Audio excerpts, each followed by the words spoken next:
छात्रों, हम लोगों ने पिछला एक चैप्टर पढ़ चुके हैं संबंध एवं फलन, और आज दूसरा चैप्टर इंटरगणित का दूसरा चैप्टर जिसका नाम है प्रतिलोम त्रिकोणमितीय फलन शुरू करने जा रहे हैं। ये जो चैप्टर है, इस चैप्टर को पढ़ने के लिए जो चीज़ें आपको पता होना चाहिए वो है फलन, यानी कि फंक्शन। इसकी डेफिनेशन आपने ढंग से समझा हुआ है, फर्स्ट ईयर में इंटरमीडिएट का बहुत अच्छे से पढ़ा। इसके बाद जो दूसरी चीज़ आई त्रिकोणमितीय फलन, इसके बारे में भी फर्स्ट ईयर में आपको पढ़ाया गया है, ठीक, ध्यान आ गया होगा। अब उसके बाद एक चीज और मैं आपको बताऊं, प्रतिलोम फलन, इसको और ध्यान में करो तो ये भी पहले चैप्टर में आपने पढ़ा होगा। अगर ये चीज़ें अलग अलग आप नहीं जानते हैं तो पिछले वीडियो देखिए और इनको आप क्लियर कीजिए कि ये चीज़ें क्या हैं। इनको हम समझे होते हैं तो आसानी से समझ में आता है। तो यहाँ अगर हमें फलन पता है कि कोई फलन क्या होता है, कोई दो सेट है ए और बी, तो इन दोनों के बीच में कैसा रिलेशन, जब ए का प्रत्येक अवयव एक अद्वितीय अवयव से संबंधित है तो इस प्रकार के जो रिलेशन को, विशेष प्रकार के रिलेशन को फंक्शन कहते हैं। अब त्रिकोणमितीय फलन क्या है, तो जब उसमें ट्रिग्नोमेट्रिक रेशियो करके जो थे उन्हीं का ही हम यूज कर लेते हैं तो वही ट्रिग्नोमेट्रिक फंक्शन हो जाते हैं, वही ट्रिग्नोमेट्रिक रेशियो, क्योंकि ये वो जो रेशियो है ना वो फंक्शन की तरह व्यवहार करते हैं। साइन एक्स को वाई के बराबर रख लिया मैंने, अब एक्स के मान रखते जाओ, कोई भी मान रख सकते हो, एक्स का वाई के मान मिलते जाएंगे। एक्स के दो मानों के लिए तो वाई का एक मान मिल सकता है, लेकिन ऐसा नहीं होगा कि एक्स के एक मान के लिए वाई के दो मान मिले या एक्स के किसी मान के लिए वाई का मान ना मिले। तो इस प्रकार से ये फंक्शन का व्यवहार कर रहा है तो ये फंक्शन हो गया। अब चूंकि ये ट्रिग्नोमेट्रिक रेशियो से आया है तो इसलिए ये फंक्शन कहलाते हैं ट्रिग्नोमेट्रिक फंक्शन। तीसरी चीज आई थी प्रतिलोम फलन, यानी कि इनवर्स फंक्शन। इनवर्स फंक्शन हम किसे कहते हैं उसकी हमने कंडीशन बताई थी। वैसे आपने पढ़ा है कि फंक्शन क्या होते हैं, वन वन होते हैं, मैनी वन होते हैं, ऑन टू होते हैं, इनटू होते हैं। तो जो फंक्शन वन वन भी हो और ऑन टू भी हो उस फंक्शन को प्रतिलोम फलन कहते हैं, कि वो फंक्शन इनवर्स फंक्शन है। इधर से डायरेक्ट इधर आ सकता है तो उसको इन्वर्टिबल भी होता है, इधर से इधर भी आ सकता है। ए से बी में फंक्शन है तो फंक्शन बी से ए में भी होता है, तो उसके लिए जरूरी क्या है कि ए से बी में जो है function one one onto होना चाहिए, यानी कि अगर वन वन ऑन टू है तभी वो इन्वर्टिबल होगा, अन्यथा नहीं होगा। अब यहाँ पर प्रॉब्लम क्या होती है कि ये जो y बराबर साइन एक्स है, चूंकि ये तो एक पीरियोडिक फंक्शन होता है और इसमें x के दो मानों के लिए, तीन मानों के लिए, कई मानों के लिए एक मान y का प्राप्त होता है, तो इस प्रकार ये मैनी वन हो गया। और हम देख सकते हैं अगर हम इसको जैसे अगर टेबल के माध्यम से समझना चाहें तो जैसे y बराबर साइन एक्स है, आप ऐसे समझो। अब अगर x बराबर 0 रखा तो y बराबर क्या आया, साइन 0 की वैल्यू क्या हो गई 0। अब अगर आपने x बराबर मान लीजिए रख दिया पाई तो y बराबर क्या हो गया, साइन पाई, और साइन पाई की वैल्यू क्या होती है, बोले ये भी 0 हो जाती है। तो ऐसे करके तो अगर मान लीजिए हमने लिख दिया x बराबर 2 पाई तो y बराबर क्या हो गया, साइन 2 पाई, और साइन 2 पाई की वैल्यू भी 0, क्योंकि ये पीरियोडिक फंक्शन है। उस जगह पर जैसे जैसे टर्म होता रहेगा 0 आता रहेगा। या जैसे साइन 30 1/2 है तो केवल साइन 30 है 1/2, ऐसा नहीं है, और भी बहुत सारे मानों के मान भी 1/2 होंगे। तो यहाँ पर अब ये चीज आई कि ऐसे तो बहुत सारे हैं। अगर हम इस चीज को देखें ग्राफिकली, साइन का ग्राफ देखें, एक्स अक्ष है, जो वाई अक्ष है, और मान लीजिए π/2 है, पाई है, 3π/2 है और 2 पाई है, और ऐसे करके ले लेंगे तो ये -π/2 है, माइनस पाई, -3π/2 और -2 पाई। तो यहाँ पर क्या है, साइन 0 का 0 होता है मान, ये 1 लिख लो और ये -1।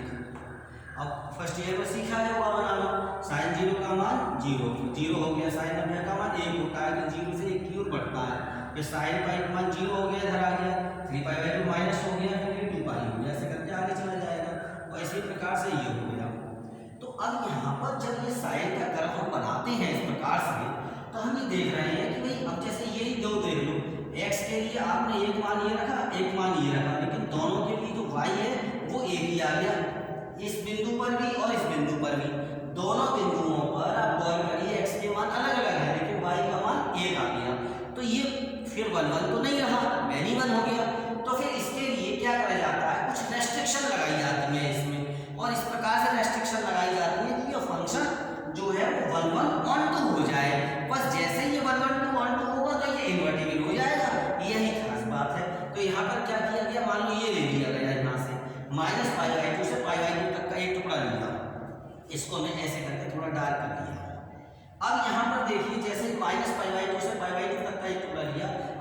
x के आप किसी भी मान के लिए देख लो, y का अलग मान प्राप्त होगा।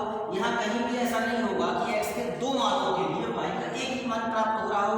तो अब इसलिए ये जो है -π/2 से π/2 इस टुकड़े में, इस खंड में ये जो फंक्शन हो गया वो इन्वर्टिबल हो गया। तो यहाँ पर y बराबर sin x, x बराबर sin इनवर्स y। तो इस प्रकार से ये चीज गौर करने की होती है। अब हम इसको और आगे समझते हैं। इसी प्रकार से जैसे कि sin x है तो cos x में भी हो सकता है, tan x में भी हो सकता है। कुछ इसकी प्रॉपर्टीज होती हैं, जो तो बेसिक्स था इसका, कुछ इसकी प्रॉपर्टीज होती हैं, मैं उनके बारे में आपको और बता रहा हूँ। अब देखो जैसे अभी तक आपने क्या सीखा, जैसे y बराबर sin x था, तो इसका मतलब यहाँ पे कोई कोण x है और उसके sin का मान y है।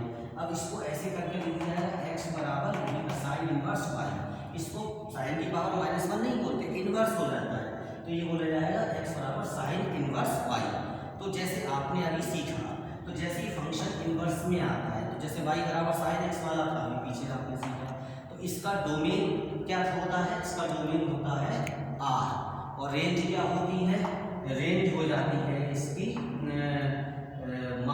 1 to -1 to 1, ये रेंज होती है। तो आपने ग्राफ में देखा, लेकिन जब हम ये आ जाता है तो हमने रेस्ट्रिक्शन चेंज कर ली। अब यहाँ पर जो इसका डोमेन है वो -1 से 1 हो गया, और जो रेंज है वो हो गई -π/2 to π/2। ऐसे करके आप ये समझ सकते हैं, ये चीज़ बदल गई। तो ये तो एक चीज़ रही। इसके अलावा यहाँ पर कुछ चीज़ें ऐसी रहती हैं, जैसे जिनके फॉर्मूलेट है, कुछ इनकी प्रॉपर्टी है। sin इनवर्स -x तो -sin इनवर्स x हो जाता है, tan inverse -x -tan inverse x है, cosec inverse -x -cosec inverse x है। क्योंकि अपने डोमेन और रेंज के हिसाब से है, तो आप डीपली देख रहे होंगे।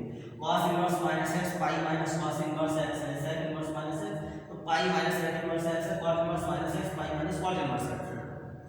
sin inverse x cos inverse x equal to π/2 plus tan inverse x cot inverse x π/2 बराबर cosec inverse x sec inverse x π/2 बराबर।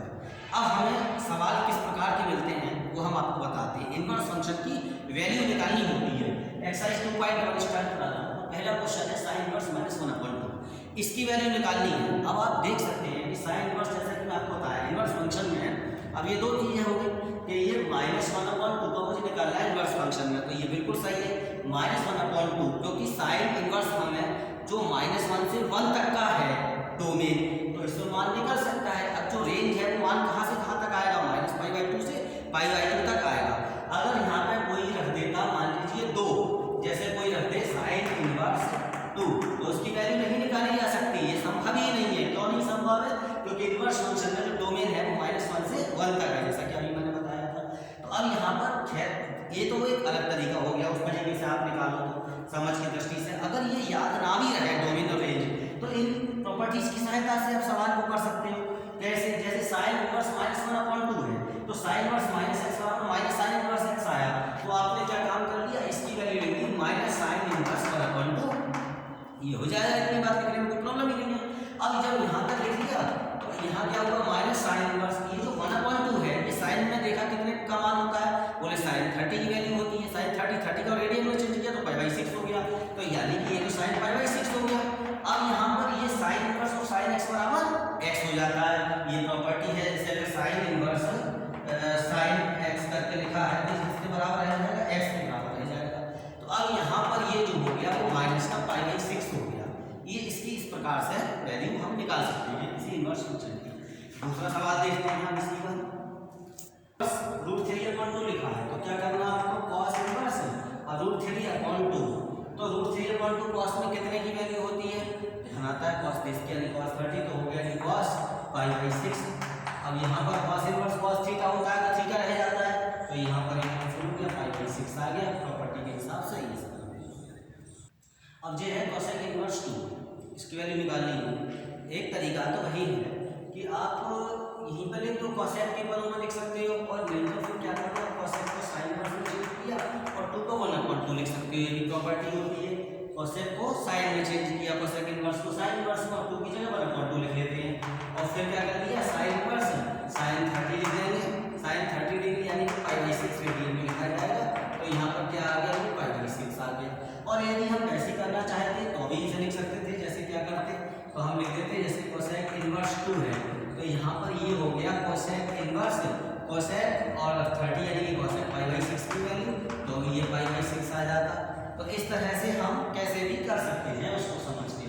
tan इनवर्स माइनस रूट 3 है, तो अब यहाँ पर tan इनवर्स माइनस रूट 3 देखिए किसके बराबर हो जाएगा, माइनस tan इनवर्स x होता है, तो यहाँ पर ये हो गया माइनस tan इनवर्स रूट 3। अब माइनस tan इनवर्स रूट 3 हो गया, तो यहाँ हो जाएगा ये माइनस tan इनवर्स और रूट 3 किसकी वैल्यू होती है, tan 60 की होती है, 60 यानी कि पाई बाई 3 हो गया, तो ये tan पाई बाई 3 हो जाएगा। तो यहाँ पर हो जाएगा tan इनवर्स कैंसिल हो गया, माइनस पाई बाई 3 हो जाएगा। ये tan इनवर्स माइनस 1 है, तो क्या हो जाएगा, माइनस tan इनवर्स 1 इस प्रॉपर्टी के हिसाब से, तो ये हो जाएगा माइनस tan इनवर्स 1 की जगह क्या हो गया, tan पाई बाई 4 हो जाएगा। तो इससे ये minus tan inverse tan theta होता है ना, तो थीटा रह जाता है, कैसे करके माइनस का पाई बाई 4 रह गया। सेक इनवर्स 2/√3 है, अब तुम सेक में मान याद नहीं आते तो कॉस में चेंज कर लो, कॉस इनवर्स कर लो और जी पलट जाएगा √3/2। अब कॉस इनवर्स √3/2 हो गया, तो कॉस इनवर्स अभी आया था पीछे कितने का मान होगा √3/2 कॉस के पदों में, तो ध्यान आ जाता है कि कॉस 20 का मान होता है, यानी कॉस पाई बाई 6 हो गया, तो कॉस पाई बाई 6 हो गया, तो ये बराबर हो गया पाई बाई 6। अब ये लिखा है हमारे पास सवाल है कॉट इनवर्स √3, तो आप इसको क्या कर लो कॉट इनवर्स, अगर से tan इनवर्स में चेंज करोगे तो ये 1/√3 हो जाएगा, पलट जाता है, और वैसे देखोगे तो कितने का मान हो गया कॉट में, 30 का मान हो गया, तो 30 का मान 30 डिग्री यानी कि ये हो गया पाई बाई 6, तो यानी कि ये कॉट पाई बाई 6 की वैल्यू हो गई, तो कॉट इनवर्स कॉट थीटा, तो ये पाई बाई 6 हो जाएगा, ऐसे हो जाएगा इसका।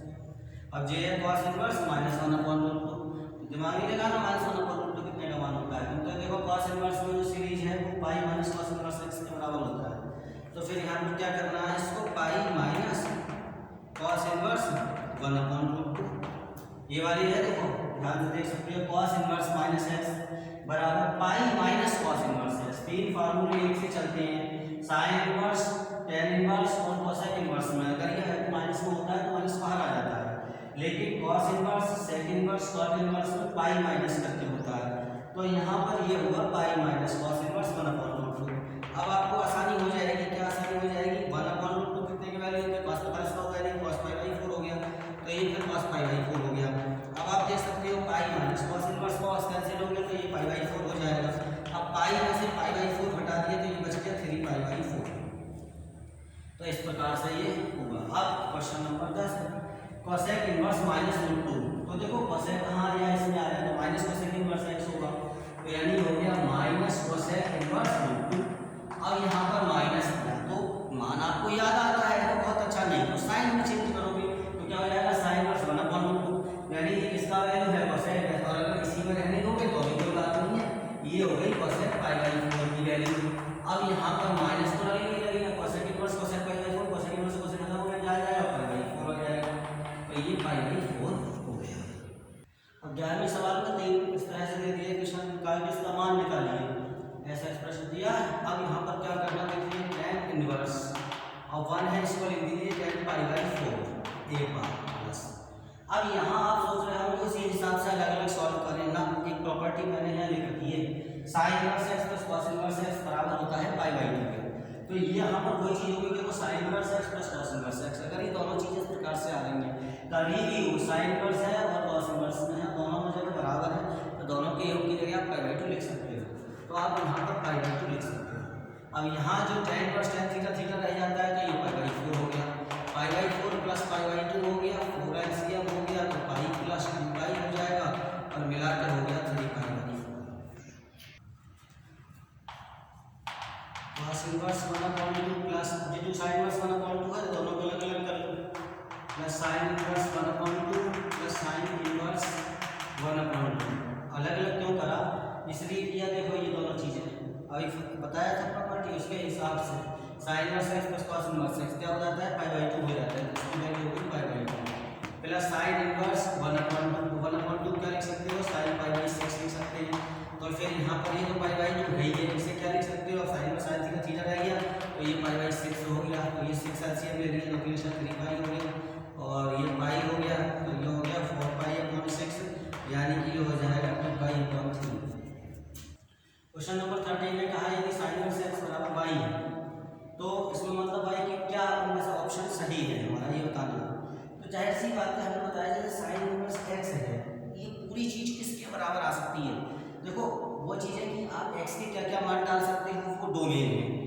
निकल के क्या क्या आ सकता है वो रेंज है। तो आपको ध्यान होगा, मैंने ये बताया था कि -1 से 1 ये तो डोमेन होता है इसमें, और जो रेंज होती है वो -π/2 to π/2 और क्लोज इंटरवल में इसमें होती है। तो यहाँ पर जो आ रही है जो क्लोज इंटरवल में है इसके हिसाब से ये होगा, ये धोखा पड़ जाता है, लेकिन ये ध्यान रखें कि क्लोज इंटरवल की बात हो रही है, इसकी ये बी वाला होगा, ये नहीं होगा।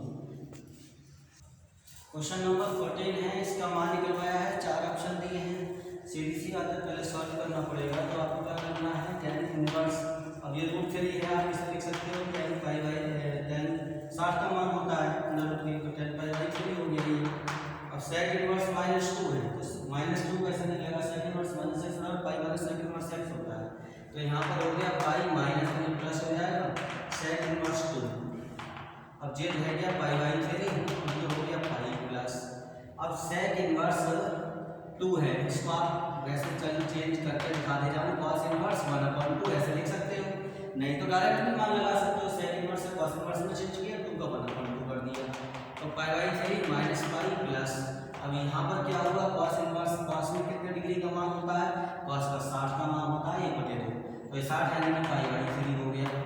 तो अब यहाँ पर देखेंगे हम, तो ये π/3 minus pi plus cos inverse से cos यहाँ पर खत्म हो जाएगा, क्या बचा π/3। तो अब ये यहाँ पर π/3 या 3 एलसीएम लिया तो पाई माइनस 3π प्लस पाई, तो यहाँ पर हो गया 2π माइनस 3π/3, तो ये हो गया -π/3।